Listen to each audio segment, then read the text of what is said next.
ખજૂર છે તમે જોઈ શકો છો। જોઈ લે હવે આપણે એના અમીષા છે ઈ બિયા કાઢી રહી છે। આવી રીતના તમને બતાવું, જો આમાં બિયા કાઢતી જાય છે। બિયા નથી, આ ઠળિયા છે।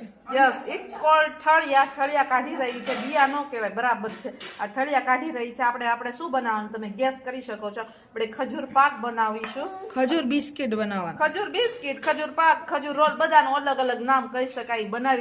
કાઢી રહી છે। અને આ ખજૂર લીધો છે આપણે। આ થોડોક ખજૂર છે એને મિક્સરમાં પીસી લેવાનો, કારણ કે કડક છે ને એટલે માટે પીસી નાખ્યા ને ફ્રેન્ડ્સ આવો કરી નાખવાનો। કડક હોય ને એટલે પીસવો પડે મિક્સરમાં, અને પોચો હોય તો પીસવાની જરૂર ન પડે। એટલે આવી રીતના પીસી નાખ્યો છે, તમે જોઈ શકો છો ફ્રેન્ડ્સ। ખજૂર કડક હતો એટલા માટે આપણે એને મિક્સરમાં પીસી નાખ્યો છે। સોફ્ટ હોય તો પીસવાની જરૂર નથી રહેતી, આમ કડક હતો ને એટલે મિક્સરમાં પીસી નાખ્યો, આવો એનો લુક આવે છે। ત્યારબાદ આપણે ફ્રેન્ડ્સ એક લોયું લીધું છે, એમાં ઘી મૂક્યું છે। હવે ઘીને આપણે પેલા મેલ્ટ થવા દેશું, ત્યારબાદ આપણે ખજૂરને ધીમા તાપે સાતળીશું। મેલ્ટ થઈ ગયું હતું ને આપણે ખજૂર નાખી દીધો છે ફ્રેન્ડ્સ। સૌથી પહેલા કાજુ બદામ ને એ સોતળી દેવાના, પણ ફ્રેન્ડ્સ અમે આ ખજૂર પાક બનાવીએ છીએ એમાં કાજુ બદામ નથી નાખવા, એટલા માટે અમે સિમ્પલ જ બનાવીએ છીએ વિધાઉટ કાજુ બદામ વાળો। એટલે હવે આને આવી રીતના એકદમ ધીમા તાપે આપણે સાતળવાનો છે ને, લો ટુ મીડિયમ ફ્લેમ પર। લો ટુ ફ્લેમ, એકદમ સોફ્ટ થાય ને ત્યાં લગી 15 થી 20 મિનિટ જેટલું। તમને કેમ ખબર પડે કે ખજૂર પાક થઈ ગયો છે? તો તમારે પહેલા આને તમે મિક્સચર જોઈ શકો છો, કેમ ખબર પડે આ રેડી થઈ ગયું છે?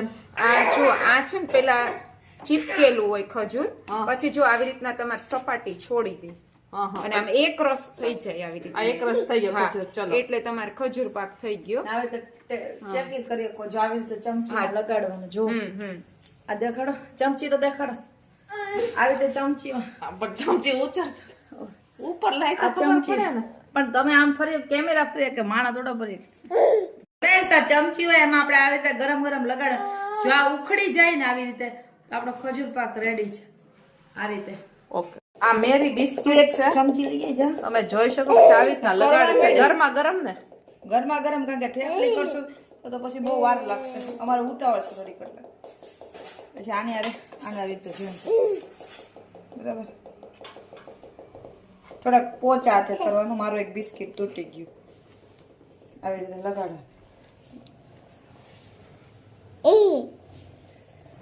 કીધી છે એમાં ઘી ચોપડી દીધું ને આવી રીતના ઢાળીએ છીએ ખજૂર પાકને। વાટકો લઈને ઢાળી શકાય। પછી સ્ટફિંગ બે સાઈડ થઈ રહ્યું છે।